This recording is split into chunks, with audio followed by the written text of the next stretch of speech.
Offline. तो आज बड़ा इम्पॉर्टेंट दिन है। क्यों है इम्पॉर्टेंट दिन? हमारा 10th चैप्टर ख़त्म हो रहा है आज। तो 2 श्लोक डिस्कस करेंगे आज। आप लोग अपनी गीता निकाल लीजिए। ओम नमो भगवते वासुदेवाय।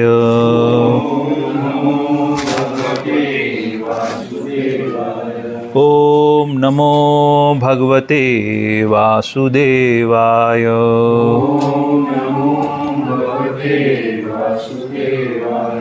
ओम नमो भगवते वासुदेवाय।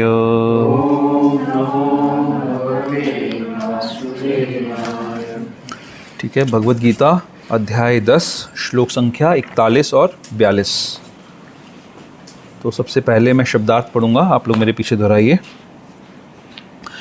यत यत जो जो विभूति ऐश्वर्य मत युक्त सत्वम अस्तित्व श्रीमत सुंदर ऊर्जितम तेजस्वी एव निश्चय ही वा अथवा तत्तत् वे वे एव निश्चय ही अवगच्छ जानो त्वम तुम मम मेरे तेजः तेज का अंश भाग अंश से संभवम उत्पन्न।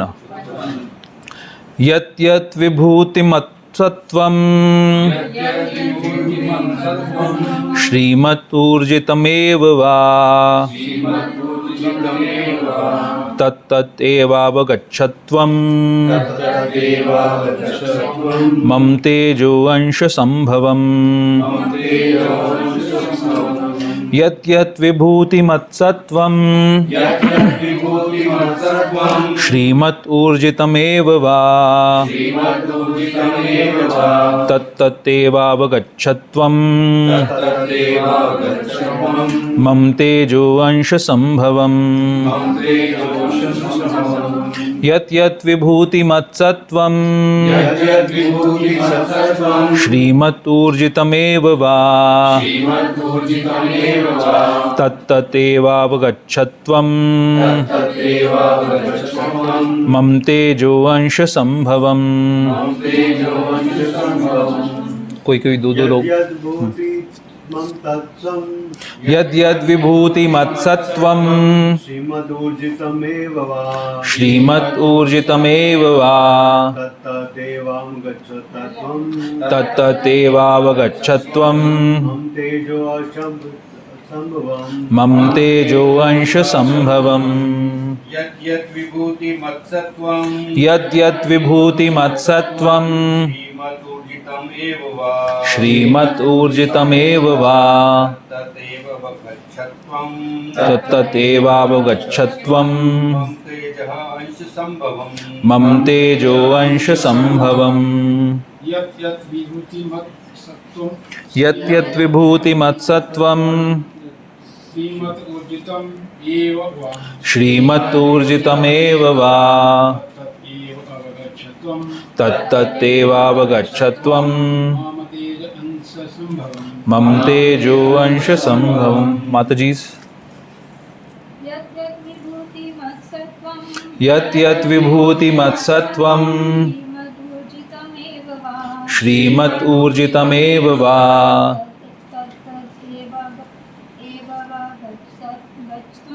तत्तत् एवावगच्छत्वं मम तेजो अंश संभवम्। यत् यत् विभूतिमत्सत्वं श्रीमत् ऊर्जितमेव वा तत्तत् एवावगच्छत्वं मम तेजो अंश संभवम्। अनुवाद एवं तात्पर्य श्रील प्रभुपाद के द्वारा। श्रील प्रभुपाद की जय। तुम जान लो कि सारा ऐश्वर्य सौंदर्य तथा तेजस्वी सृष्टियाँ मेरे तेज के एक स्फुलिंग मात्र से उद्भूत हैं। तात्पर्य: किसी भी तेजस्वी या सुंदर सृष्टि को, चाहे वह अध्यात्म जगत में हो या इस जगत में, कृष्ण की विभूति का अंश रूप ही मानना चाहिए। किसी भी अलौकिक तेज युक्त वस्तु को कृष्ण की विभूति समझना चाहिए। श्लोक संख्या 42।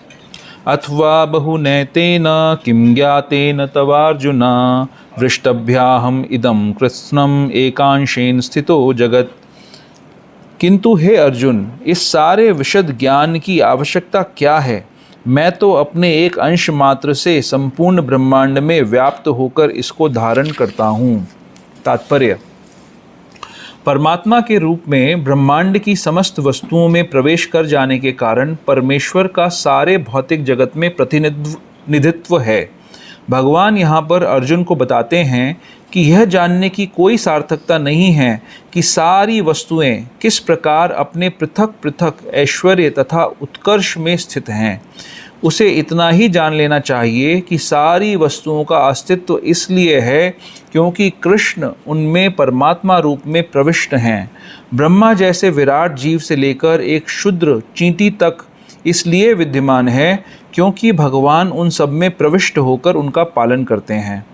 एक ऐसी धार्मिक संस्था मिशन भी है जो यह निरंतर प्रचार करती है कि किसी भी देवता की पूजा करने से भगवान या परम लक्ष्य की प्राप्ति होगी, किंतु यहाँ पर देवताओं की पूजा को पूर्णतया निरुत्साहित किया गया है क्योंकि ब्रह्मा तथा शिव जैसे महानतम देवता भी परमेश्वर की विभूति के अंश मात्र हैं।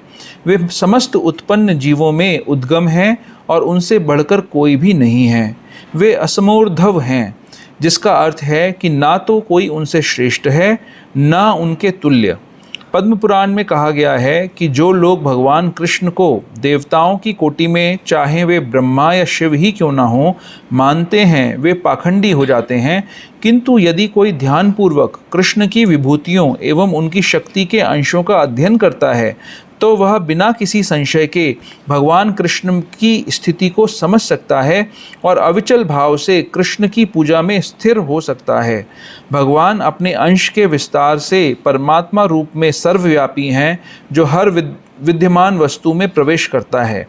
अतः शुद्ध भक्त पूर्ण भक्ति में कृष्ण भावनामृत में अपने मनों को एकाग्र करते हैं, अतएव वे नित्य दिव्य पद में स्थित रहते हैं।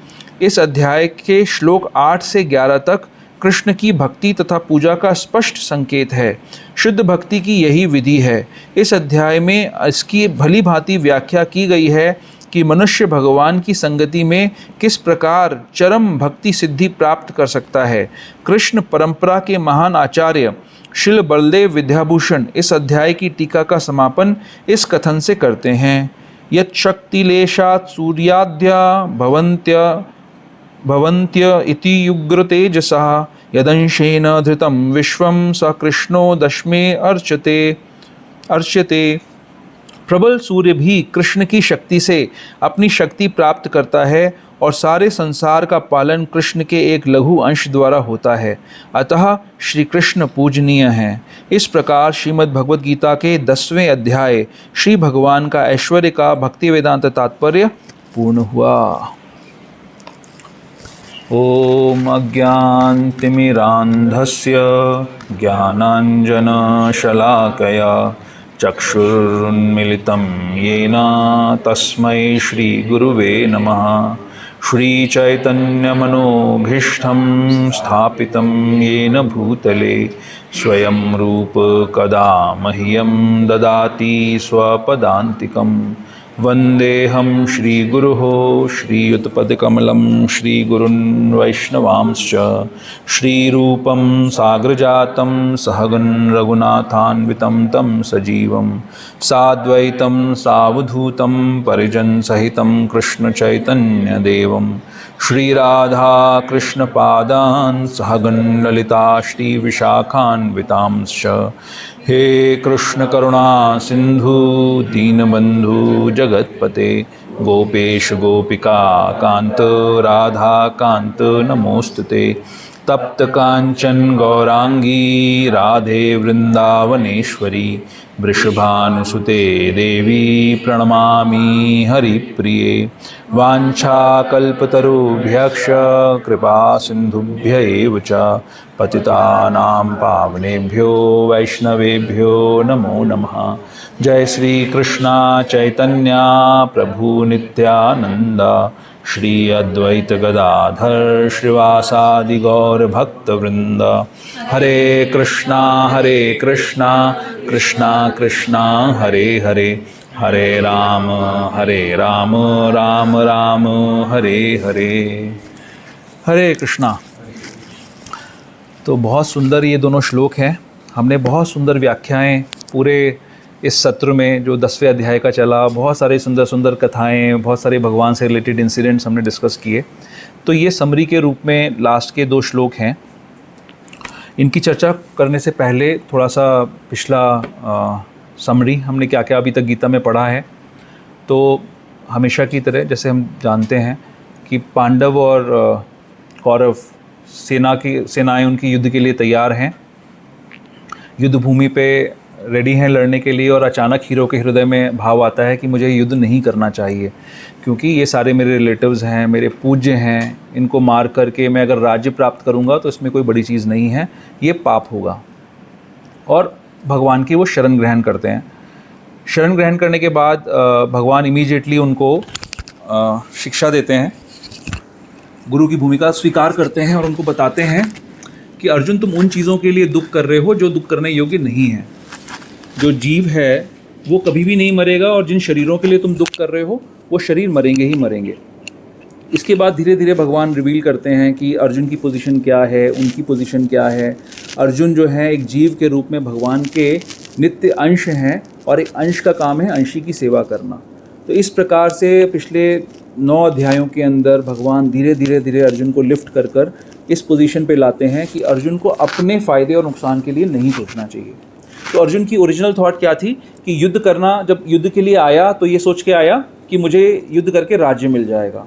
युद्ध के अंदर जब सामने सबको देखा तो मन में आया कि नहीं, मेरा तो इसमें फ़ायदा नहीं होगा, ये लोग तो मेरे अपने हैं, इनको मारने से मेरा नुकसान ज़्यादा है। तो सारी इक्वेशन क्या थी कि मेरा फ़ायदा किस चीज़ में होगा, मेरा नुकसान किस चीज़ में होगा। इसके बेसिस पे अर्जुन निर्णय ले रहे थे। भगवान ये सारी गीता जो 9 अध्यायों में बोली, उससे उनको इस तरफ उनका ध्यान आकर्षित कर रहे हैं कि अर्जुन, तुमको किसके फ़ायदे और नुकसान के बारे में सोचना चाहिए। तुम हो कौन, तुम क्या चीज़ हो। ये बात बहुत इंपॉर्टेंट है आज के डिस्कशन पे, और ये जो पूरा 10वें अध्याय में हमने पढ़ा है उसको समझने के लिए ये बात बहुत ज़रूरी है। हमें ये समझना है कि भगवान जो अर्जुन को समझा रहे हैं कि अर्जुन, तुम्हें अपने बेसिस पे अगर निर्णय लोगे तो गलत निर्णय लोगे, तुम बंध जाओगे अपने कर्मों में। अगर मारोगे ये सोच के कि मेरे को राज्य मिलेगा तो बंध जाओगे, लेकिन अगर ये सोच के इस युद्ध को करोगे कि मैं भगवान के लिए कर रहा हूँ, मेरे लिए कर रहा हूँ, यानी कृष्ण के लिए कर रहा हूँ, और कृष्ण की ऐसी इच्छा है, तो बंधन में बंधोगे नहीं। तो खैर सारी बातें, बहुत लंबा समरी है। ये सारी डिस्कशन के बाद भगवान अर्जुन को 10वें अध्याय पे लेके आते हैं, और यहाँ पर एक प्रकार से पूरी समरी भगवान बताते हैं। बोलते हैं कि हर चीज़, भले वो दुनिया की जो भी अच्छी अच्छी चीज़ें हैं, वो सारी मुझसे उदय होती हैं। और अर्जुन ये सब सुनकर भगवान के सामने एक्नॉलेज करते हैं कि भगवान, आप जो कह रहे हैं एकदम सही कह रहे हैं, मैं इस चीज़ को मानता हूँ, और सारे जो बड़े बड़े संत हैं, महात्मा हैं, वो भी इस चीज़ को मानते हैं। तो आपके बारे में सुनते सुनते मेरा हृदय बढ़ता नहीं है, कृपया करके मुझे अपनी ओपुलेंसेस के बारे में बताइए, अपने ऐश्वर्यों के बारे में बताइए। भगवान प्रसन्न होते हैं उनकी इस बात को सुनकर, और बोलते हैं कि अर्जुन, तुमने सबके कल्याण के लिए अच्छी बात पूछी है, लेकिन मेरी अनंत ओपुलेंसेस हैं। इतनी ओपुलेंसेस का जिक्र नहीं हो सकता, लेकिन मैं तुम्हें कुछ प्राइमरी चीज़ें बताऊंगा। तो भगवान 82 ओपुलेंसेस के बारे में, 82 ओपुलेंसेस के बारे में अगर हम गिनेंगे सारी विभूतियों को, तो 82 ओपुलेंसेस का डिस्कशन करते हैं, जो कि हमने कई सारे समय में करा। तो फिर बात आ जाती है लास्ट के 2 जो श्लोक हैं, इसके अंदर भगवान क्या बता रहे हैं। यद्यत् विभूति मत सत्वम श्रीमत ऊर्जितम एव वा तत्तत् एवावगच्छत्वम मम तेजो अंश संभवम। तुम जान लो कि सारा ऐश्वर्य, सौंदर्य तथा तेजस्वी सृष्टियां मेरे तेज के एक स्फुलिंग मात्र से उद्भूत हैं। तो अब यहाँ पर थोड़ा सा हम डिस्कशन मोड में जाते हैं। मैं चाहता हूँ आप लोग कुछ बताओ कोई ऐसी चीज़ों के बारे में, 3 वैरायटी ऑफ बताइए ना यहाँ पे, ऐश्वर्य, सौंदर्य तथा तेजस्वी। ऐसी कौन सी चीज़ें हमारे सामने हम आसपास में देखते हैं जो इन 3 कैटेगरीज में फिट होती हैं? कोई एग्जाम्पल्स कोई दे सकता है?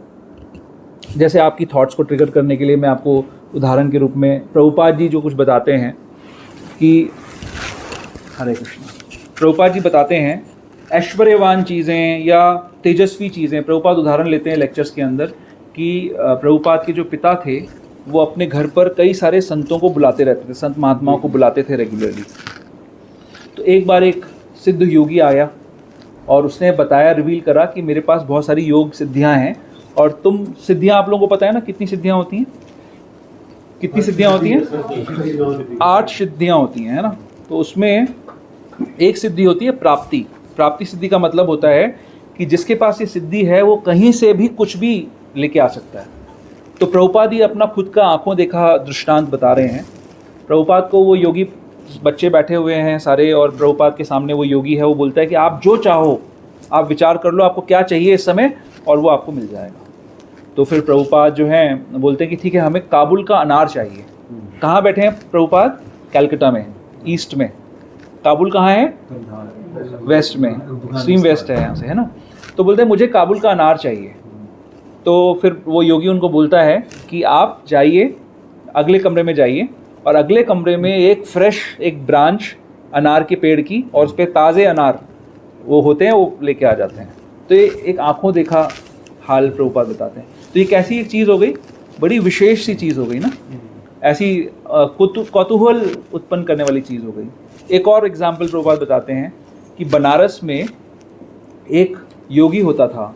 अगर आप लोगों ने प्रभुपाद के लेक्चर सुने हैं तो शायद ये दृष्टांत सुना होगा, ये वाला भी। उसका नाम था तेलंग स्वामी। तेलंग मतलब तेलंगाना का एक सिद्ध कोई व्यक्ति। तो वो क्या करता था, बनारस की सड़कों पर नंगा घुमा करता था। तो जो ब्रिटिशर्स का राज था उस समय, तो ब्रिटिशर्स को ये बड़ा इंडिसेंट लगता था कि ऐसे कोई व्यक्ति नंगा घूम रहा है। तो वो उसको जेल में बंद कर दिया उन्होंने। तो जेल में बंद कर दिया, लेकिन अगले दिन वो फिर घूम रहा है रोड पे। तो उनको ताज्जुब हुआ कि ये कहाँ से आ गया। फिर जेल में बंद कर दिया, फिर वो बाहर घूम रहा है। तो धीरे धीरे इतनी बार उन्होंने ट्राई किया, तो उसके पास सिद्धि थी जिससे वो अपना आकार छोटा कर लेता था और जेल से छूट जाता था। तो फिर उन्होंने उसको गिव अप कर दिया कि अब हम इसको कुछ नहीं कर सकते। तो ये उदाहरण है। अब ऐसी चीज़ें अगर हमारे सामने दिखें, जैसे अभी मैं कुछ दिन पहले मैं एक यूट्यूब पे किसी ने शॉर्ट भेजा मेरे को। तो क्रिश्चियनिटी में क्या होता है, टेस्टिमोनियल्स होते हैं। जैसे एक जॉनी लीवर कॉमेडियन है ना, वो कई सारे टेस्टिमोनियल्स देता है। वो बताता है कि जी देखिए जी, ये व्यक्ति को इतनी बड़ी बीमारी थी, इसको जाके मैंने जीसस क्राइस्ट के सामने इनको बोला कि जीसस क्राइस्ट की आप प्रेयर करिए, उसने प्रेयर करी और वो ठीक हो गया। ये एक टेस्टिमोनियल हो गया कि भाई हाँ, मैं प्रमाण दे रहा हूँ कि ये शक्ति है जीसस क्राइस्ट के अंदर, ऐसा मैं प्रमाण दे रहा हूँ। तो हमारे सामने जब ऐसी कोई चीज़ आती है, तो वेस्ट में जब ऐसा हुआ, जीसस क्राइस्ट ने कुछ सिद्धियाँ दिखाई, तो क्या सोचा लोगों ने? He is God. हमारे यहाँ तो हम बात कर रहे हैं, मैंने 2 उदाहरण दिए, हम समझ रहे हैं कि एक योगी है जिसके पास सिद्धि है, ये संभव है। तो अब मैं आपसे पूछता हूँ कि ऐसी कोई चीज़ें आप बताइए अपने एक्सपीरियंस से, या कुछ अगर किसी के ध्यान में है कि क्या ऐसी विशेष, सबसे सुंदर, सबसे क्या क्या चीज़ें हैं, तेजस्वी, ऐश्वर्यवान, कोई चीज़ आप बता सकते हैं? ये बड़ा इंपॉर्टेंट है ये डिस्कशन, इसको समझना बहुत इंपॉर्टेंट है। कुछ भी एक लेक्चर में सुना था, प्राप्ति सिद्धि का क्रॉस एग्जांपल स्वीगी और जोमेटो है।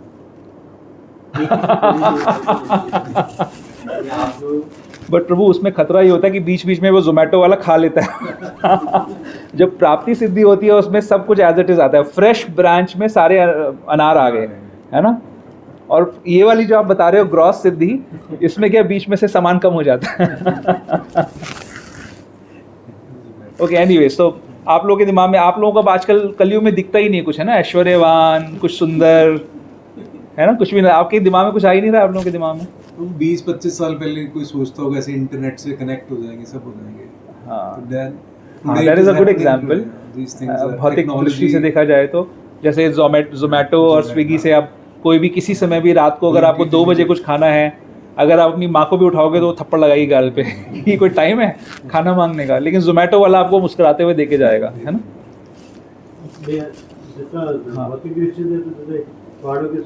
ऐश्वर्य के हिसाब सौंदर्य के हिसाब से देखिए हाँ स्विट्जरलैंड जिनेवा या कश्मीर वगैरह हाँ। मतलब वो उस एंगल से कह रहे हो तो तो आपको इसका जैसे हाँ। एरोप्लेन को भी एक सिद्धि बताने के अंदर उन्होंने हम लोगों ने डेवलप कर ली हाँ फिर उड़ के जाना वो आज एरोप्लेन से आप जाते ओके सो मेरा पॉइंट ये था कि जब हम ऐसी किसी विशेष चीज़ को देखते हैं ना, एक तो हो सकता है कि कुछ विशेषता हमारे पास हो, है ना, एक होता है कि ऐसी विशेषता किसी और के पास हो। लेट्स से आज की डेट में सबसे रिच आदमी अभी जैसे ये अंबानी फैमिली का वो दूसरी बार कर रहे हैं वो लोग, नहीं शादी कर रहा अब शादी कर रहा है। प्री वेडिंग वो पहले प्री वेडिंग थी, अभी भी प्री वेडिंग है राइट। इटली जाके शादी अभी देखो okay okay okay come back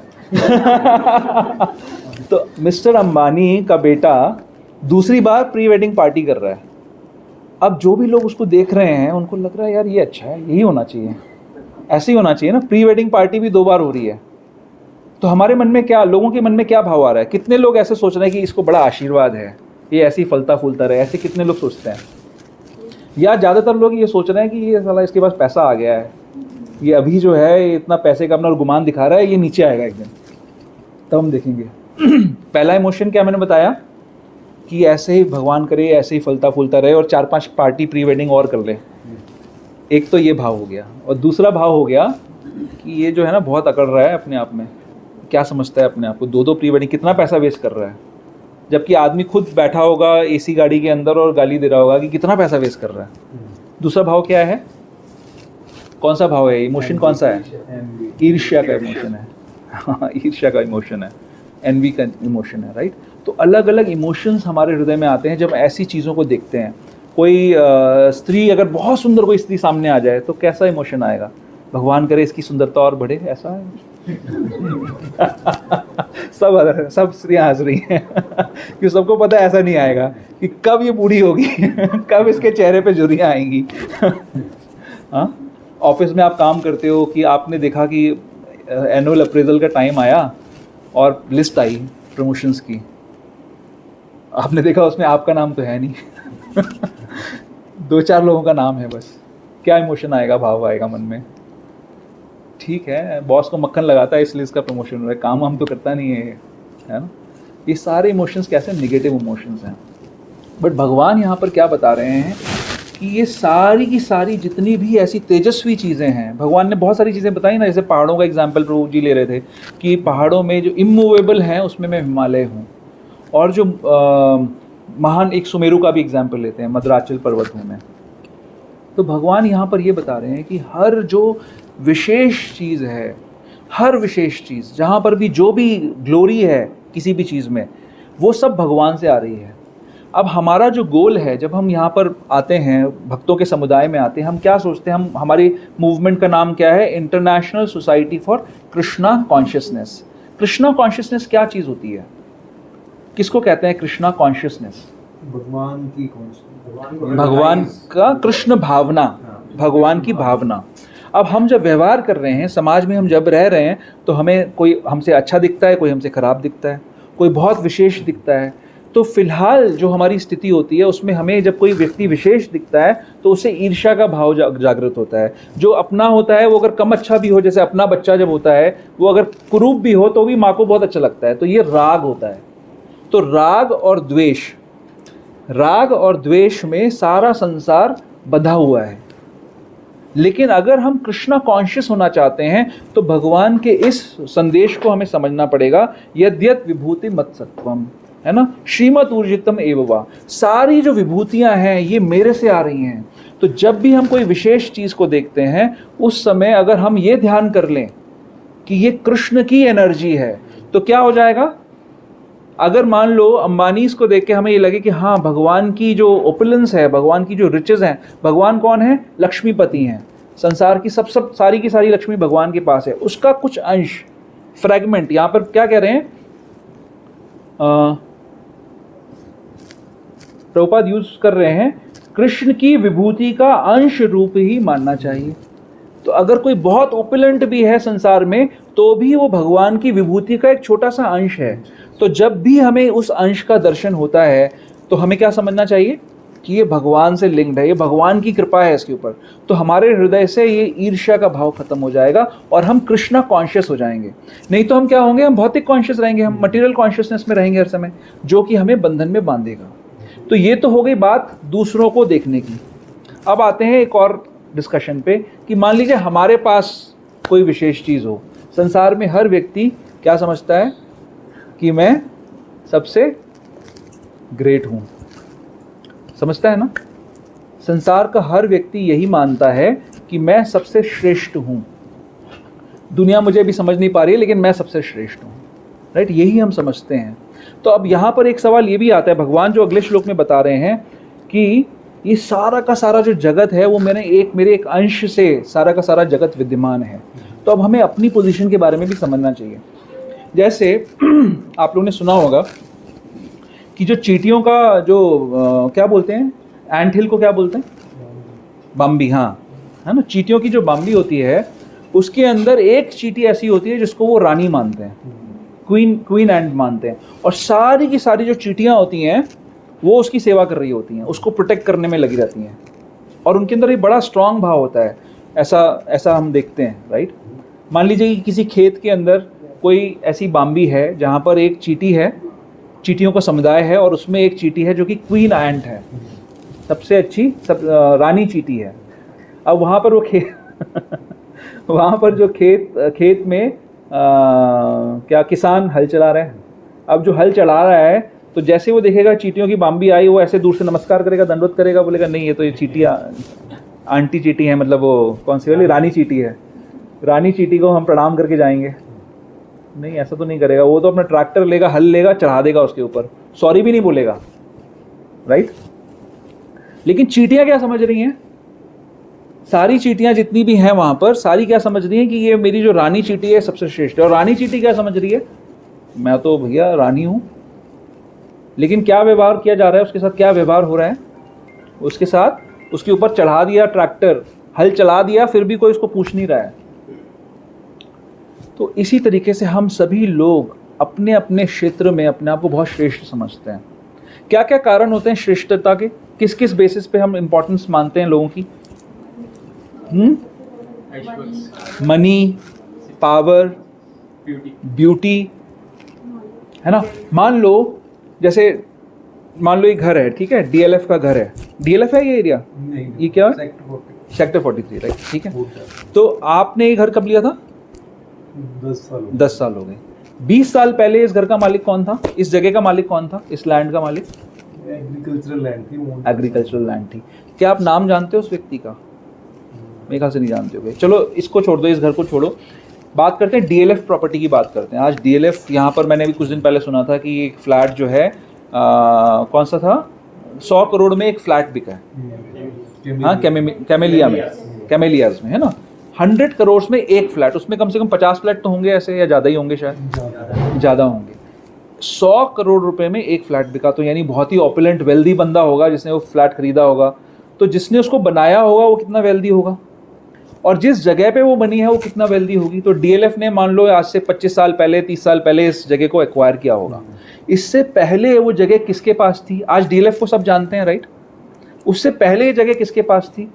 कोई नहीं जानता नाम उसका। जब जिसके पास वो जगह थी, आज की डेट में जो डीएलएफ का जो मालिक होगा वो अपने आप को कितना इंपॉर्टेंट समझता होगा। इसको भी छोड़ो, इसके ऊपर चलते हैं थोड़ा सा और। पांडव रूल करते थे पूरे भारत पे। पांडवों के बाद कौन रूल करता था इस एरिया पे, इस जगह पे कौन रूल करता था? किसी को नाम पता है उसका? किसी को नाम नहीं पता है। जब वो रूल करते थे, जब वो राजा रूल करता होगा, जिस समय उन्होंने वो रूल स्टैब्लिश करने के लिए प्रयास किया होगा, उस समय वो यही सोच रहे होंगे कि ये बहुत इंपॉर्टेंट है और मैं बहुत इंपॉर्टेंट हूँ, इस साम्राज्य को बनाने वाला मैं बहुत इंपॉर्टेंट हूँ। लेकिन कोई इंपॉर्टेंस नहीं है। इसके भी ऊपर चलो, अगर आप, ब्रह्मा जी एक बार द्वारकापुरी में भगवान से मिलने गए, है ना? सुनिए आप लोगों ने कथा ये वाली। तो द्वारपाल के पास गए, द्वारपाल ने पूछा कौन हो भाई, किससे मिलना है? बोले भगवान से मिलना है। बोले रुको, पूछना पड़ेगा भगवान से।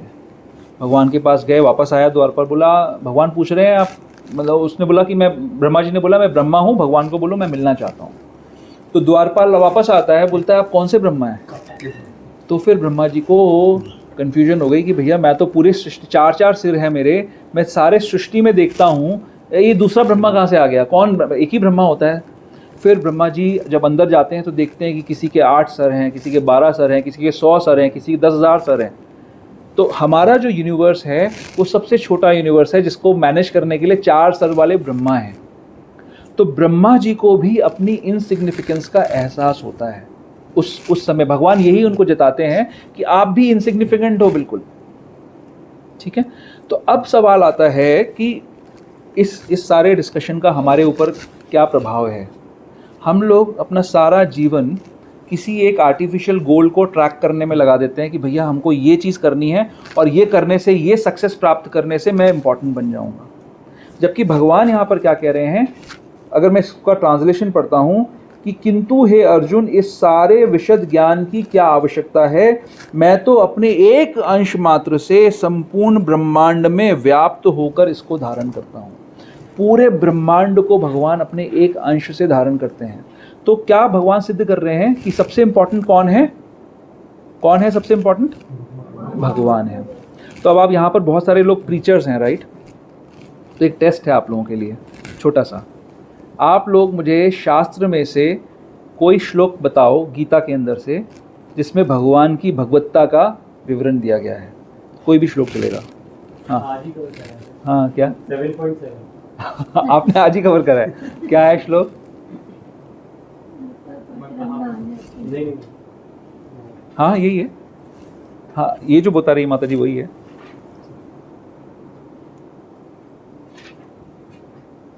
आप बोलो माता जी। किंचित अस्ति, तो मत्तः परतरम नान्यत, मेरे से ज़्यादा श्रेष्ठ कोई नहीं है। नान्यत किंचित, और किंचित अस्ति धनंजया। और किससे? जैसे मान लीजिए किसी ने माला पहनी हुई है ना, माला में मोती हैं, तो वो मोती किस चीज़ पर टिके हुए हैं? धागे पे, बट वो धागा दिख नहीं रहा है। तो इस संसार में सारी की सारी चीज़ें, उन जो भी चीज़ें हैं उसमें भगवान व्याप्त हैं। जैसे यहाँ पे बताया एक अंश, तो वो एक अंश क्या है? परमात्मा रूप में भगवान हर चीज़ में व्याप्त हैं, इसीलिए वो चल रही है। जो प्रभुपाद ने तात्पर्य दिया है उसका जो पहला पैराग्राफ है उसमें भगवान प्रभुपाद यही बता रहे हैं कि हर चीज़ संसार की इसलिए स्थित है क्योंकि भगवान उसमें व्याप्त हैं और भगवान उसको मेंटेन कर रहे हैं। ये तो एक श्लोक हो गया। और कौन बताएगा? तो एक प्रीचर पास हो गया हमारा। और हाँ, बुधा भाव समन्विता, क्या है इसका मतलब? हम सर्वस्य प्रभु। हाँ हाँ, ठीक। जय प्रभु जी को तो वर्ड टू वर्ड याद है। और कौन बताएगा? अहम बीज पता चलो उसका क्या है पूरा? आप बोलो। मत्तः स्मृतिर, हाँ ठीक है। थोड़ा सा मतलब इसमें आता है, भगवत्ता का भाव आता है। और हाँ हाँ हाँ बोलिए ना। ये माता जी ये तो भगवान बोल रहे सरेंडर करो। मैं पूछ रहा हूँ कि किसमें भगवान की श्रेष्ठता है? बट सरेंडर करो किसको करो? क्योंकि सबसे ज़्यादा श्रेष्ठ भगवान है, इसलिए इनडायरेक्टली हम कह सकते हैं कि ये श्लोक माना जाएगा, लेकिन वैसे ये डायरेक्टली नहीं है। हाँ, भोक्तारम यज्ञ तपसाम सर्वलोक महेश्वरम सुहृदम सर्वभूतानाम ज्ञात्वा माम शांतिम रक्षति। और किसी को भी बताना है कोई श्लोक? आज वाला श्लोक भी तो 42 नंबर। हाँ, आज वाला तो है ही, आज वाला तो है ही। क्या हुआ? आज वाला एक हम जो रोज प्रेयर्स करते हैं उसमें भी तो आता है। आज जो हम जैसे लेक्चर के पहले प्रेयर करते हैं, आप सभी लोग प्रे करते हैं, उसमें क्या है? हाँ, हे कृष्ण करुणा सिंधु दीन बंधु जगतपते गोपेश गोपिका कांत राधा कांत नमस्ते। बहुत सारे श्लोक हैं। तो मेरा पॉइंट ये है कि हम सब ये प्रार्थनाओं में है, शायद है मंगलाचरण में है, नहीं प्रभु सोर्स क्या है उसका पूछ रहे हैं। मतलब मंगलाचरण में है, मुझे ऐसे याद नहीं है कहाँ पे मंगलाचरण का पार्ट है, इसमें होगा शायद, श्लोका बुक में देख सकते हैं। तो पॉइंट हमारा ये है कि ये जो नॉलेज है, अब इसमें एक ये चीज़ हम क्यों डिस्कस कर रहे हैं, भगवान कह रहे हैं अथवा बहुनेतेन किम ज्ञातेन तव अर्जुना, किंतु हे अर्जुन इस सारे विशद ज्ञान की आवश्यकता क्या है। अब हमने तो पूरा कितने महीने लगा दिए इसको डिस्कस करने में, है ना, 10वां अध्याय हम काफ़ी हफ्तों से डिस्कस कर रहे हैं, भगवान बोल रहे हैं ये सब डिस्कस करने की ज़रूरत ही क्या है, तो कैसे रिकंसाइल करा जाए। तो आप पाओगे कि बहुत सारे लोग हैं जो गीता का शुष्क ज्ञान रखते हैं, गीता को स्कॉलरली स्टडी भी करते हैं, कई सारे फिलोसोफर्स हैं, कई सारे स्कॉलर्स हैं, बहुत डिटेल स्टडी करते हैं गीता की, उनको गीता के सारे श्लोक भी याद हो जाते हैं, लेकिन वो लोग गीता का जो मेन पॉइंट है उसको मिस कर जाते हैं। भगवान ये कह रहे हैं कि मेरी विभूतियाँ तो अनंत हैं और मैं अपने एक अंश से सारी चीज़ों को धारण कर रहा हूँ। तो असली जानने वाला पॉइंट ये है जो कि मैं एक अंश से हर चीज़ को धारण कर रहा हूँ, ये मेन पॉइंट है। तुम कभी भी सारी विभूतियों को नहीं समझ पाओगे। क्या कोई भी व्यक्ति भगवान को पूर्ण रूपेण जान सकता है? किसी की भी कैपेसिटी नहीं है कि भगवान को पूर्ण रूपेण जान ले। लेकिन गीता की स्कॉलरली स्टडी करने वाला व्यक्ति एक बार को ऐसा सोचता है कि मैं सब कुछ जानता हूँ, मुझे सब कुछ पता है। हमें बुक डिस्ट्रीब्यूशन में बहुत सारे ऐसे मिलते हैं, लोग बहुत एरोगेंट होते हैं, बहुत ज़्यादा उनके अंदर ये होता है भाव कि हमें सब कुछ पता है, आप हमें क्या बताओगे। जबकि हम भी वहाँ पे खड़े होकर यही बोलते हैं कि हमें कुछ नहीं पता है, हम तो सिर्फ अपने आचार्यों के आधार पर, गुरु परंपरा के आधार पर आपको बताना चाहते हैं, आपके साथ शेयर कर रहे हैं नॉलेज। हमें भी कुछ नहीं पता, हम भी सीख रहे हैं। लेकिन अगर हम इस पॉइंट को मिस कर जाएं कि भगवान सर्वोपरि हैं और भगवान की ही क्वालिटीज़ हैं जो हर जगह हमें दिख रही हैं, तो हमने गीता का पूरा पॉइंट मिस कर दिया। इसलिए ये बहुत ज़रूरी है इस चीज़ को समझना। अब जैसे मैं एरोगेंस की बात कर रहा था, तो एक तरफ तो वो लोग हैं जिनको कुछ नहीं पता और जिनके पास छोटी छोटी कुछ क्वालिटीज़ हैं, वो क्वालिटी का सोर्स भी भगवान है। थोड़ा सा पैसा है, थोड़ी सी ब्यूटी है, थोड़ा सा पावर है, नॉलेज है ना, थोड़ा फेमस हो गए हैं, थोड़ा वैराग्य है, तो वो तो बड़े एरोगेंस के अंदर है कि मैं ऐसा ऐसा करने वाला व्यक्ति हूँ। और एक तरफ स्वयं भगवान है। वो भगवान कितने दयालु हैं। एक गुरु महाराज का एक स्टेटमेंट है जो मुझे बहुत इंस्पायर करता है, और मैंने एक बार उनको व्यास पूजा ऑफरिंग में भी वो वही वापस से कोट करके भेजा था। इतना बड़ा प्रोफाउंड स्टेटमेंट है। गुरु महाराज क्या कहते हैं कि इस संसार की जो सबसे बड़ी शक्ति है वो पता है क्या है? काम, डिज़ायर। काम जो है, हर जीव के अंदर काम भरा पड़ा है, लस्ट जो है वो भरी पड़ी है, भोगने की इच्छा। काम का क्या मतलब होता है? आत्मेंद्रिय प्रीति वांछा तारबले काम, अपनी इंद्रियों को तुष्ट करने की इच्छा, वांछा, इच्छा, उसको बोलते हैं काम। कृष्णेंद्रिय प्रीति इच्छा धरे प्रेम नाम, कृष्ण की इंद्रियों को तुष्ट करने की इच्छा को प्रेम कहते हैं। तो एक तरफ है काम और एक तरफ है प्रेम। काम क्या है कि इस संसार को मैं भोगना चाहता हूँ, अपनी इंद्रियों को तुष्ट करना चाहता हूँ। तो कितना काम है यहाँ पर, कितना काम होगा इस संसार में, कितना काम है? गुरु महाराज जी बोलते हैं कि सारे संसार के सारे जीवों का सारा काम अगर इकट्ठा कर लिया जाए, उसका स्टॉक बना लिया जाए और एक तरफ रख दिया जाए, वो भगवान के शुद्ध प्रेम से छोटा है जो वो हर क्षण अपने हर जीव के लिए महसूस करते हैं। आप इसकी गहराई को समझो। सारा संसार, हम अपने अंदर जो काम है हम उसको ही इवैल्यूएट कर लें, देखें कि कितनी बड़ी शक्ति है वो काम। सारे संसार में कितने जीव हैं? अनंत कोटि ब्रह्मांड हैं। अनंत कोटि ब्रह्मांडों में अनंत कोटि जीव हैं। अनंत कोटि जीवों का सारा काम अगर एक जगह इकट्ठा कर लिया जाए, वो छोटा है किससे? भगवान का शुद्ध प्रेम जो वो हर जीव के लिए हर क्षण महसूस करते हैं। कोई कंपैरिजन है इन दोनों चीज़ों का? कितनी बड़ी शक्ति है ये काम जो सारे संसार को चला रही है। और भगवान का तो क्या ये क्या हाइपरबोली है, हाइपरबोल है ये जो हम बोलते हैं, ये अतिशयोक्ति है क्या? ये जो स्टेटमेंट है, आपको क्या कहोगे आप इसके बारे में? ये सत्य है या ये एक काव्य की रचना है बस? क्या भगवान के अंदर वाकई में इतना प्रेम है हमारे लिए? तभी तो सब चीज सप्लाई करता है क्या? हर तरह से दे रहे हैं। अगर कोई इतना प्रेम हमसे करता है तो हमारा रेसिप्रोकेशन कैसे होना चाहिए उसके साथ में? क्या सच में भगवान के अंदर हमारे लिए इतना प्रेम है? क्या हम विश्वास करते हैं इस चीज को? एक मुझे अभी सत्य वचन मिला कि नहीं करते। क्या हम विश्वास करते हैं इस चीज पे? नहीं करते। अगर हम इस बात पे विश्वास करते होते, जैसे एक प्रेमी और प्रेम का, कॉलेज में क्या होता है जब जो क्या बोलते हैं उसको, इन्फैचुएशन जो हो जाता है लड़के लड़कियों के बीच में, तो कितना प्रेम होता है उनके अंदर एक दूसरे के प्रति, कितना होता होगा? जैसे ही कोई बात हो जाती है, बिगड़ जाती है, तो इमीडिएटली वो क्या बोलते हैं, ब्रेकआउट हो जाता है, राइट?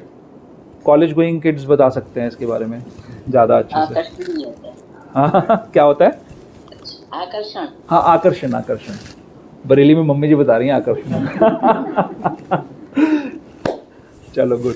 तो ये आकर्षण जो है ये बहुत स्ट्रांग शक्ति है, बट छोटा सा आकर्षण जब होता है तो हमने मूवीज में देखा है कि लोग जान दे देते हैं, ये लड़का मुझे नहीं मिला तो मैं आत्महत्या कर लूंगा या कर लूंगी, लड़की नहीं मिली तो कर लूंगी, है ना? कितनी बड़ी शक्ति होती है। छोटे से आकर्षण पे आदमी सब कुछ करने को तैयार है। और मैंने आपको अभी जो कंपैरिजन बताया है वो क्या कंपैरिजन है? सारे संसार के सारे जीवों का सारा काम, उससे ज़्यादा प्रेम भगवान हमसे करते हैं हर क्षण हर जीव से। तो हमारा रेसिप्रोकेशन कैसा होना चाहिए? थोड़े से प्रेम के लिए, थोड़े से शारीरिक भोग के लिए आदमी एक दूसरे के लिए जान दे देता है। अब हम यहाँ पर बैठकर ऐसे भगवान के लिए क्या क्या दे सकते हैं, क्या क्या देने को तैयार हैं और क्या क्या दे रहे हैं, ये इंट्रोस्पेक्शन का विषय है, ये आत्मावलोकन का विषय है, सोचना चाहिए हमको। इसका मतलब ये है कि अगर हम वैसा रेसिप्रोकेशन नहीं कर रहे हैं तो इसका मतलब अभी हम इस स्टेटमेंट को मानते नहीं हैं पूरी तरीके से, हमें इसमें विश्वास नहीं है। तो अब मैं अपने इस लेक्चर के आज के जो हमारा टॉपिक है उसका जो सबसे इम्पॉर्टेंट पॉइंट है मैं उस पर आना चाहता हूँ। हमारी जो गौड़ीय वैष्णव फिलॉसफी है वो 3 स्तंभों पे खड़ी हुई है। क्या है? संबंध, अभिधेय और प्रयोजन। ये बहुत ही बड़ी साइंस है। ओके, तो जो संबंध है, संबंध ज्ञान है, उसके 7 एलिमेंट्स हैं, उसके 7 कंपोजिशंस हैं, उसके 7 एलिमेंट्स हैं। सबसे पहली जो चीज़ है संबंध ज्ञान के अंदर, वो ये समझना है कि हमें भगवान के बारे में जानकारी लेनी कहाँ से है, मिलेगी कैसे वो जानकारी। संबंध ज्ञान की बात कर रहे हैं तो ज्ञान कहाँ से लेंगे? न्यूज़पेपर में मिलता है क्या ज्ञान? नहीं मिलता। अरे सारे लोग न्यूज़पेपर पढ़ते हैं रोज चाट के, हमारे कुछ लोग भक्त भी पढ़ते हैं कभी कभी, है ना? तो न्यूज़पेपर में क्या मिलता है? ज्ञान मिलता है, उसमें मिलता है कि हम कौन हैं। न्यूज़पेपर में जानकारी मिलती है हम कौन हैं। कहाँ से मिलेगी, किससे मिलेगी? प्राइम मिनिस्टर ऑफ इंडिया बताएंगे? कौन बताएगा? ज्ञान कहाँ मिलेगा? शास्त्र से मिलेगा। तो हम जो गीता आपको अगर दे देंगे तो आपको शास्त्र मिल गया, आपके पास ज्ञान मिल जाएगा आपको। अगर आपको हमने गीता दे दी, आप पढ़ेंगे उसको, ज्ञान मिल जाएगा आपको। कैसे मिलेगा ज्ञान? गुरु से मिलेगा।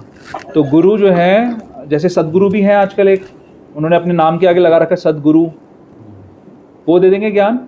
वो तो दे रहे हैं, वो तो बोलते हैं मैंने गीता पढ़ी नहीं है आज तक एक बार भी, और उसको पढ़ने की कोई आवश्यकता नहीं है।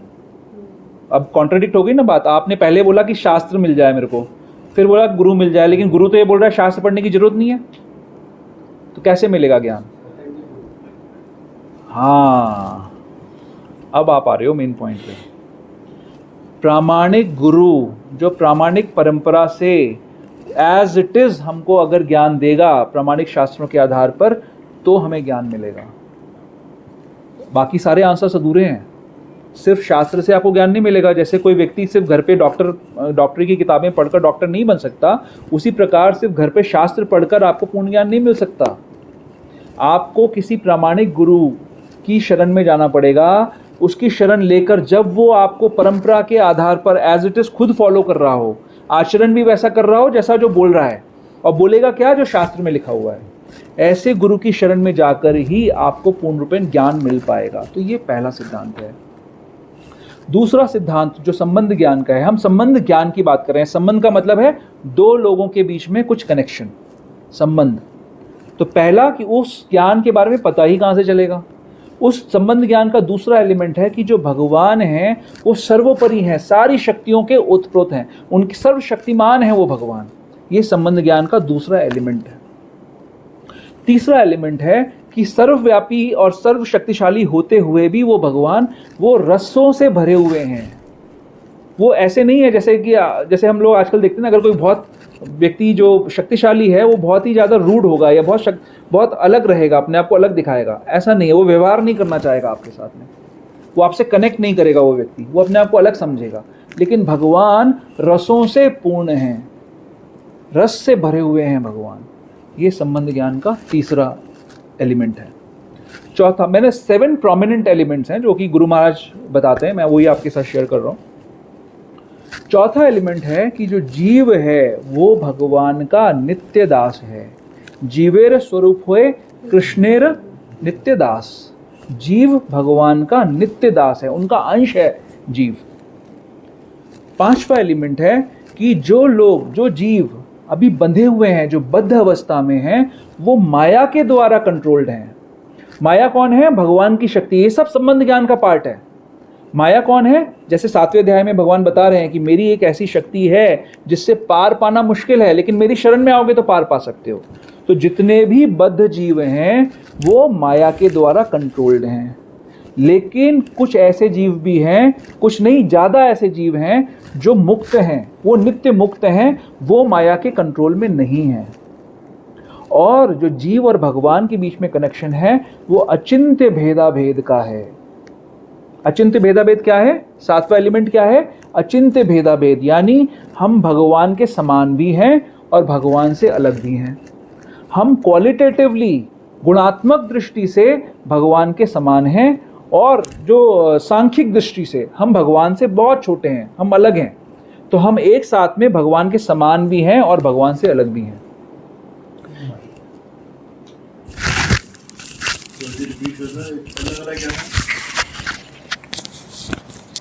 संबंध ज्ञान के जो 7 प्रोमिनेंट एलिमेंट्स हैं उसमें पहला है ये समझना कि हमें ये ज्ञान मिलेगा कहाँ से, सोर्स क्या है इस नॉलेज का। तो वो सोर्स है शास्त्रों के आधार पर एक प्रामाणिक गुरु, प्रामाणिक परंपरा से अगर हमें ज्ञान देता है तो वो ज्ञान प्रामाणिक होगा, उसी से हमें संबंध ज्ञान मिल सकता है, उसी से हमें पता लगेगा कि हम हैं कौन। ठीक है। दूसरा क्या है? भगवान सर्वशक्तिशाली हैं। वो कोई ऐसे टाइम पास चीज़ नहीं है। ऐसा नहीं है कि एक गांव, जैसे कुछ स्कॉलर्स पता है क्या बोलते हैं भगवान के बारे में, कि भगवान जो है एक विलेज गुरु हैं, विलेज भगवान है। मतलब एक विलेज के अंदर कुछ बेवकूफ़ लोगों ने एक टाइम पास करने वाले व्यक्ति को, जो कि बहुत ही स्मार्ट था, उसको भगवान की भूमिका दे दी, और धीरे धीरे समय के साथ में वो फेमस हो गया, इसलिए अब वो सारे दुनिया में भगवान की तरह जाना जाता है। ये उनकी फिलॉसफी है, ये उनकी साइंस है। तो भगवान, ये हमें समझना होगा कि भगवान, जो आप लोगों ने श्लोक कोट किया कि अहम सर्वस्य प्रभुवा, या उससे पहले 7.7 आपने बोला क्या था? मत्ता परतरम नान्यत किंचित अस्ति। मत्ता परतरम नान्यत किंचित अस्ति, मेरे से श्रेष्ठ कोई है ही नहीं। ये समझना होगा हमको। बट ऐसा होते हुए भी तीसरी बात यह है कि वो भगवान रसों से भरा हुआ है और रसों में आदान प्रदान करता है। लेकिन जो जीव है वो भगवान का अंश है, वो he is part and parcel of Krishna. But वो जीव मुक्त भी हो सकता है और बद्ध भी हो सकता है। अगर वो जीव बद्ध है, बंधा हुआ है, अभी उसकी कॉन्शियसनेस ढकी हुई है, तो वो माया के अधिकार क्षेत्र में रह रहा है अभी। जो मुक्त है, लेकिन ऐसा नहीं है कि जीव सिर्फ बंधा हुआ ही रहेगा, वो मुक्त भी हो सकता है। तो मुक्त जीव जो है वो माया के कंट्रोल में नहीं है। और आखिरी बात है कि हमें, ये 6 हो गए ना, 7वीं बात है अचिंत्य भेदाभेद, कि जीव जो है भगवान से कुछ चीज़ों में सेम भी है और कुछ चीज़ों में अलग भी है। तो ये अचिंत्य भेदाभेद तब है। अब इस संबंध ज्ञान के आधार पर नेक्स्ट चीज़, जो 3 स्तंभ हैं गौड़ीय वैष्णविज्म के, फर्स्ट है संबंध, सेकंड क्या है? अभिधेय। अभिधेय का क्या मतलब होता है?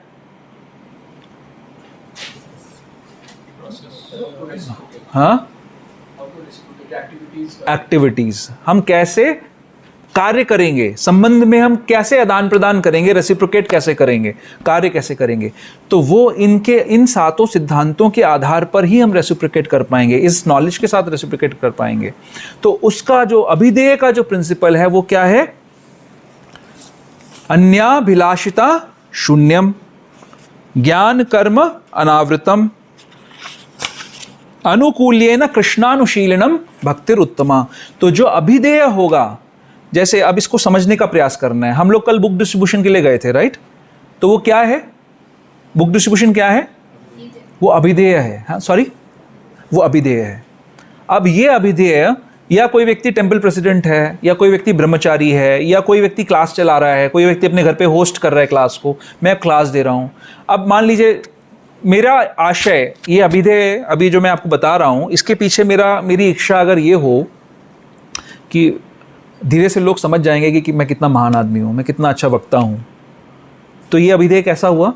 इसमें क्या है? अभिलाषा है या अभिलाषा शून्य है? ये अभिलाषा है। बुक डिस्ट्रीब्यूशन पे जा रहे हो, आप सोचो कि यार इसमें से थोड़ा पैसे बना लेता हूँ मैं अपने लिए, अलाउड है। हालांकि by the way, book distribution पे अगर कोई व्यक्ति सिर्फ भगवान की भक्ति कर रहा है, डिपेंडेंट है, तो बुक डिस्ट्रीब्यूशन करके वो थोड़ा सा अपना जीवन यापन के लिए पैसा कमा सकता है। बट मान लो कि हमारे लिए वो जीवन यापन का स्रोत नहीं है, फिर भी हम उसमें से कुछ बेनिफिट लेना चाहते हैं, क्या हुआ? अन्य अभिलाषा है कि नहीं है? है ना? पावर, जैसे किसी को पावर चाहिए होती है। मैं जी टेम्पल प्रेसिडेंट हूँ, मेरे नीचे 1000 लोग मेरी को बात मानते हैं मेरी, तो ये अन्य अभिलाषा है कि नहीं है? तो अभिधेय जो होगा, जब हमने ये समझ लिया कि भगवान सर्वशक्तिमान हैं, बट वो रसों से भरे हुए हैं और हम जो हैं जीव हैं, उनके अंश हैं, तो हमारा जो अभिधेय है वो कैसा होना चाहिए? इस सिद्धांत पे, अन्याभिलाषिता शून्यम ज्ञान कर्म अनावृतम अनुकूल्येन कृष्णानुशीलनम। कृष्ण के लिए जो अनुकूल है, कृष्ण कॉन्शियसनेस के लिए जो अनुकूल है, उसको जब हम करेंगे तो वो भक्तिर उत्तमा बन जाएगा। फिर बात आती है तीसरी चीज की। तीसरी चीज क्या है? प्रयोजन। क्यों करना है ये सब? क्योंकि जो जीव भगवान का दास है, तो उसके बीच में, भगवान और जीव के बीच में स्वाभाविक प्रेम है, दोनों के बीच में स्वाभाविक प्रेम है। उस प्रेम के लिए हमें ये अभिधेय करना है। बट वो प्रेम के अभिधेय तभी होगा जब संबंध पता होगा। तो अगर हमें संबंध ज्ञान ही नहीं है तो हम आगे नहीं बढ़ सकते। जैसे कई बार भक्त लोग जब काफ़ी लंबी समय से प्रैक्टिस कर रहे होते हैं, जैसे यहाँ पर कई सारे लोग हैं जो लगभग 5 साल से ज़्यादा से प्रैक्टिस कर रहे हैं, डिवोशन कर रहे हैं, राइट? कई सारे लोग इनिशिएटेड हैं, दीक्षा हो चुकी है, तो मन में आ सकता है कि हमें हायर टॉपिक सुनने हैं, हमें ये सब क्या आप बताते रहते हो भगवान के बारे में, तो हम जानते हैं भगवान सर्वशक्तिमान है, हमें तो भगवान की गोपी लीला के बारे में सुनना है, भगवान कैसे व्यवहार करते हैं ये सुनना है, ये हमारे मन में आ सकता है। लेकिन अगर हमारा बेसिक प्लेटफॉर्म, बेसिक्स हमारे क्लियर नहीं होंगे, हमें ये समझ में नहीं आएगा कि मैं एंजॉयर नहीं हूँ। भक्त के अंदर एक प्रॉब्लम क्या हो सकती है कि मैं एंजॉयर हूँ, अहम भोगी, मेरे को एंजॉय करना है इस सिचुएशन को, मैं अब बड़ा श्रेष्ठ भक्त बन गया हूँ। ये क्या टेंडेंसी है? ये अभिलाषा वाली टेंडेंसी है कि मुझे एंजॉय करना है। तो अगर हमारा जो बेसिक प्लेटफॉर्म है, जो बेसिक नींव है, वो ठीक नहीं होगी तो आगे का सारा काम गड़बड़ हो जाएगा।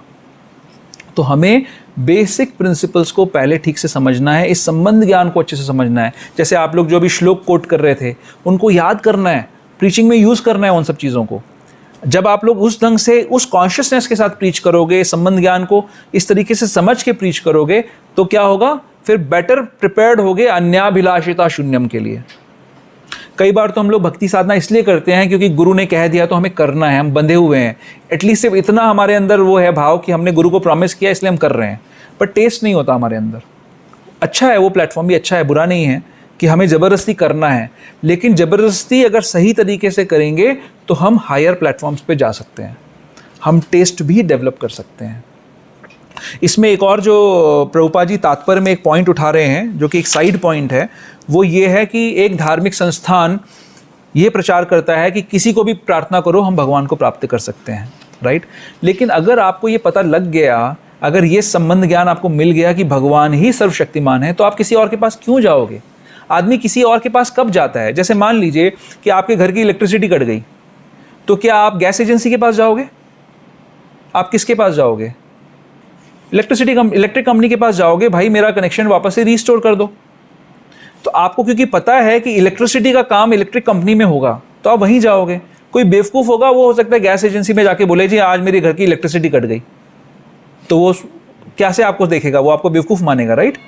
इसी प्रकार से जब संबंध ज्ञान हमको नहीं पता, तभी हम अलग अलग जगह जाकर अपनी अर्जी लगाते रहते हैं, अलग अलग देवी देवताओं के पास हम जाते हैं और उनसे एक्सपेक्ट करते हैं कि वो हमारी इच्छाओं को पूरा कर देंगे, लेकिन अगर हमारा संबंध ज्ञान प्रॉपर है तो हमें कहीं और जाने की आवश्यकता नहीं है। फिर हम सिर्फ कृष्ण के पास जाते हैं, सिर्फ कृष्ण की शरणागति लेते हैं और हम अपना परफेक्शन नियत कर लेते हैं। भगवान कह रहे हैं ना, अकामो सर्व कामो वा मोक्ष कामो उदारधि तीव्रेन भक्ति योगेन यजेत पुरुषम परम, कि किसी की कोई डिज़ायर्स ना हो, किसी की सारी डिज़ायर्स हो या किसी की मोक्ष की डिज़ायर हो, कोई भी परिस्थिति हो, इन सभी परिस्थितियों में हमें सिर्फ परम पुरुष का भजन करना चाहिए, तीव्र भक्ति करनी चाहिए और उससे हम इस संसार से निकल जाएंगे। जो टॉप मोस्ट लक्ष्य है वो हम प्राप्त कर लेंगे। तो ये बहुत इंपॉर्टेंट है। इससे ये चीज़ प्रभुपाद जी देखो आचार्य हैं और वो कहाँ से उस बात को इस श्लोक में डायरेक्टली ये चीज़ मेंशन नहीं है, लेकिन इसका इनडायरेक्ट रिजल्ट यही है कि हमें पूर्ण शरणागति लेनी है। जैसे अभी किसी ने माता जी ने, सपना माता ने बोला था सर्वधर्मान परित्यज्य वाली बात, तो वो शरणागति का प्रिंसिपल है। अल्टीमेटली वो बात इसमें भी आ रही है कि हमें पूर्ण शरणागत होना है भगवान के प्रति। तो वो चीज़ इसमें निकल के आ रही है कि हमें अल्टीमेटली पूर्ण शरणागत होना है, किसी और के पास जाने की आवश्यकता नहीं है। अगर हम सिर्फ और सिर्फ भगवान का भजन करेंगे तो सर्व सिद्धि है, सब कुछ मिल जाएगा। आध्यात्मिक जब मिल जाएगा तो आध्यात्मिक के ऊपर भौतिक टिका हुआ है, भौतिक तो अपने आप मिल जाएगा। भगवान वो तो बाई प्रोडक्ट है, जितना आपके लिए सही है भगवान उतना नाप तोल के ही आपको देंगे और आपको हमेशा मेंटेन करेंगे। तो शरणागति के जो प्रिंसिपल हैं उसके बेसिस पे भी अभिधेय होना चाहिए। तो क्या है शरणागति के 6 प्रिंसिपल्स? आपने भी बताया था, हाँ, अनुकूलस्य संकल्पः, प्रतिकूलस्य वर्जनम, रक्षीति विश्वासो, गुप्तत्वेन वर्णम तथा आत्मनिक्षेप, कार्पण्य, षड्विधा शरणागति। ये 6 काम, जो भी कुछ भगवान की भक्ति के लिए अनुकूल है मैं वही करूँगा और कुछ नहीं करूँगा। जीवन के हर डिसीजन में मैं उन प्रिंसिपल्स को अप्लाई करूँगा, देखूंगा कि वो मेरी भक्ति के लिए सही है कि नहीं है। हर डिसीजन के पहले देखूंगा कि भक्ति के लिए वो सही है, अच्छा है कि नहीं है। अगर अच्छा नहीं है तो मैं नहीं लूँगा वो डिसीजन। जो कुछ भी मेरी भक्ति में बाधा उत्पन्न करता है उस काम को मैं नहीं करूँगा। अनुकूल से संकल्प, प्रतिकूल से वर्जनम, जो प्रतिकूल है भक्ति के लिए उसको मैं वर्जित कर दूंगा। और ऐसा तब कर पाऊंगा जब मुझे पूर्ण विश्वास होगा कि रक्षीति विश्वास हो, मुझे विश्वास है कि भगवान मेरी रक्षा करेंगे।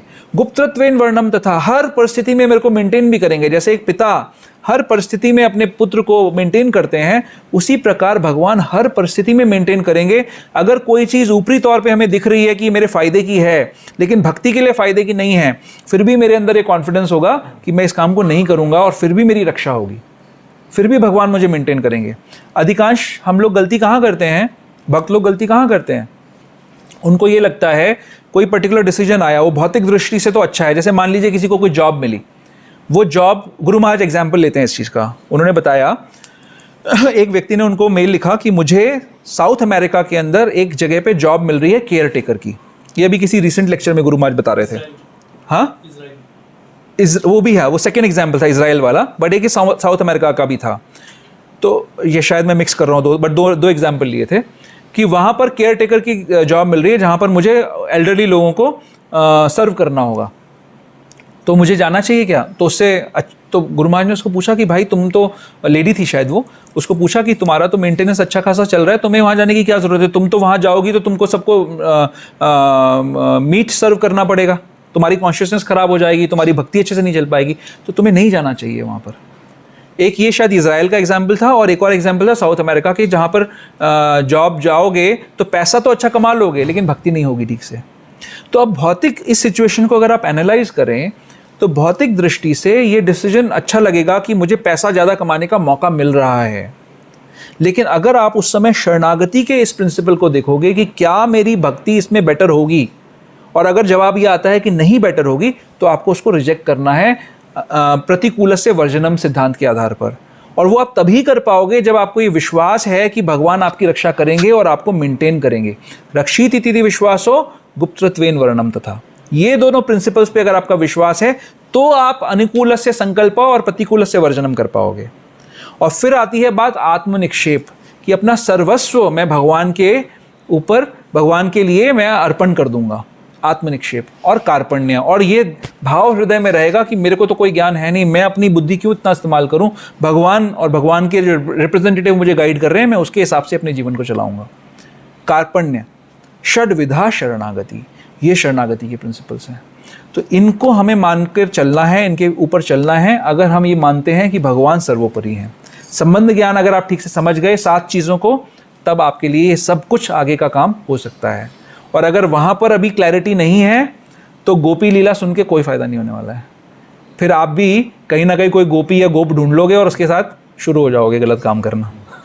सीरियसली ये होता है ना। तो संबंध को समझो और फिर सब कुछ रिवील हो जाएगा। ओके, इसके साथ ही मैं वाणी को विराम देता हूँ। अगर किसी का कोई प्रश्न है, कोई डाउट है इस टॉपिक पे तो वी कैन डिस्कस। कोई कमेंट है किसी का? यस प्रभु। गुरु महाराज के लेक्चर में एक जैसे हम लोग कीर्तन में काफ़ी कई बार सुनते हैं, एक बहुत अच्छा कीर्तन है, कीर्तन में बहुत इन्वॉल्व होते हैं। तो गुरु महाराज ने एक एग्जाम्पल दिया था, भक्ति सिद्धांत सरस्वती ठाकुर बोलते हैं कि बिना लय के कीर्तन होना चाहिए। होना चाहिए नहीं, मतलब ऐसा भी करो। हाँ, ताकि आप लोगों को भगवान के नाम में टेस्ट आए, ऐसा ना हो कि हाँ जी। यस प्रभु। गुरु महाराज इसको कोट भी करते हैं लेक्चर्स में भी, और आई थिंक भक्ति सिद्धांत वैभव में भी है ये चीज़ कि आउट ऑफ ट्यून गाओ। आउट ऑफ ट्यून भी गाना चाहिए ताकि उसको सुन के भी हमारा नाम में रस उत्पन्न हो, ना कि म्यूजिकल परफॉर्मेंसेस में। You are just making a comment. हाँ, तो बेसिकली क्या है कि अभी बहुत सारे ऐसे इस्कॉन मंदिर, इस्कॉन टेंपल में एसोसिएटेड इस तरह के कार्यक्रम बहुत होने लगे हैं। म्यूजिक फेस्टिवल्स, म्यूजिक, हाँ, गंधर्वास, करेक्ट, कीर्तन मेला। तो पहले यूएस में काफ़ी चला था इसका। हाँ, अब इंडिया में भी होने लगा है। हाँ, because of that kind of instruments are also available, technology भी है और यूट्यूब वगैरह भी काफ़ी फेमस हो गया, तो people have the propensity to. ये ऑब्जर्वेशन है, मतलब वो मैंने लिंक किया था जब उन्होंने ये चीज़ बताई थी। हाँ, तो आई कुड लिंक के there are lot of channels और मंदिर भी प्रचार करता है एक्चुअली। तो प्रभु वही बात है कि हमने जहाँ पे भी हो रहा है वहाँ पर मिस इन्फॉर्मेशन है या फिर अन्य अभिलाषिता नहीं है, अन्य अभिलाषा है, राइट। तो जैसे कोई अगर अच्छा कीर्तनिया है, उसके अंदर ये इच्छा होना स्वाभाविक हो सकता है कि मैं फेमस हो जाऊँ एज अ गुड कीर्तनिया। तो ऐसे कुछ जो अभी पूरी तरीके से परिपक्व नहीं हुए वो भक्त, तो वो अपनी अभिलाषाओं को पूरा कर रहे हैं भक्ति के माध्यम से। इसको कहते हैं स्पिरिचुअल सेंस ग्रेटिफिकेशन। तो अब पॉइंट ये है कि ये ऑब्जर्वेशन है आपका, है ना। तो हमें क्या करना चाहिए? हमारे आसपास इतना बड़ा जो मूवमेंट है उसमें हम क्या कर सकते हैं? सबसे पहला काम हम ये कर सकते हैं कि हम पहले इन सिद्धांतों को अच्छे से समझें, और जो हम पे आश्रित हैं जो लोग उनको ये सिद्धांत हम समझाएं। तो जो हमारा कार्य क्षेत्र है उसके अंदर एटलीस्ट ऐसी गलतियां ना हो, ये हमारा पहला इन्फ्लुएंस है। दूसरा, जैसे जैसे आपके द्वारा जो लोग ट्रेंड लोग जब बढ़ेंगे तो उन लोगों तक भी वो मैसेज पहुंचेगा और वो भी लिफ्ट अप करेंगे। और जो उनके लीडर्स हैं, उनके अथॉरिटीज़ हैं, उनको हम ये चीज़ कम्युनिकेट कर सकते हैं कि भाई देखिए ये इसमें प्रॉब्लम है। अगर फिर भी वो चल रहा है तो we can not do anything about it. ठीक है। क्वेश्चन इसमें ये था कि क्या वो जो इस तरह से मतलब स्पिरिचुअल सेंस ग्रेटिफिकेशन करे, तो इससे अच्छा होता कि वो स्पिरिचुअल मूवमेंट में नहीं थे, वो ज़्यादा बेटर था? नहीं, ऐसा तो नहीं है। वो स्पिरिचुअल मूवमेंट में नहीं होते, उससे अच्छा है कि वो ये कर रहे हैं, इस मूवमेंट में रहें। जैसे फॉर एग्जांपल प्रभुपाद से एक बार किसी ने पूछा कि प्रभुपाद जी देवी देवताओं की पूजा करने से बेटर क्या ये नहीं है कि जो क्रिश्चियंस हैं, जो मुस्लिम्स हैं, वो कम से कम एक भगवान को पूजा करते हैं? तो प्रभुपाद ने बोला कि नहीं, वो एटलीस्ट वैदिक कल्चर में तो हैं। अगर वैदिक कल्चर में रहेंगे तो एक दिन ग्रेजुअली वो अपलिफ्ट हो जाएंगे और भगवान की भक्ति में आ सकते हैं। तो ये तो हम भक्तों की बात कर रहे हैं जो ऑलरेडी माला कर रहे होंगे, सारी प्रोसेसेस फॉलो कर रहे होंगे, बट एक छोटा सा एक ये उनके अंदर ये है, ये it's not such a big issue. छोटा सा एक इशू है कि हाँ अभी भी हमारी अभिलाषाएं हैं, और हो सकता है कि कई सारी जगहों पे, ऐसी जगहों पे जो स्त्री पुरुष के बीच में जो विभाजन होना चाहिए वो भी ठीक से नहीं होता, तो उसमें इलिसिट एक्टिविटीज़ भी बढ़ सकती हैं। ये सारी चीज़ें होती हैं, हमने देखा है पास्ट में। तो ये सब उसके खतरे हैं जिससे उनको निकालने की आवश्यकता है। तो उसके लिए हम सिर्फ, जैसे मैंने बताया, जो तरीका है वो यही है, अथॉरिटीज़ को बताओ, खुद अपने प्रचार में स्ट्रांग करो, अपने आप को क्लियर करो ये प्रिंसिपल्स को। और जहाँ जहाँ हमें दिखे, जैसे मान लो हम तो अच्छे कीर्तनिया है नहीं, तो हमारे अंदर तो कीर्तन वाली डिज़ायर तो नहीं होगी, लेकिन हमारे अंदर हो सकता है कोई और कहीं पे बैठी हुई कोई डिज़ायर हो, उसको ढूंढो और उसको निकालो। और अन्याभिलाषिता शून्यम के प्लेटफॉर्म पे पहुंचो। That is the point. ठीक है प्रभु? ओके, शंकरानंद प्रभु ऑनलाइन। प्रणाम प्रभु। प्रभु जी, जैसे आपने बताया कि एक क्वेश्चन ये था कि वो कि किसी को प्रेम करने के लिए क्या उसके ओपोनेंट्स को जानना जरूरी होता है प्रभु जी? जैसे भगवान ही अपने इस तरह ओपोनेंट्स बता रहे हैं, हाँ, तो क्या किसी को प्रेम करने के लिए उसको ओपोनेंट्स जानना जरूरी है क्या? तो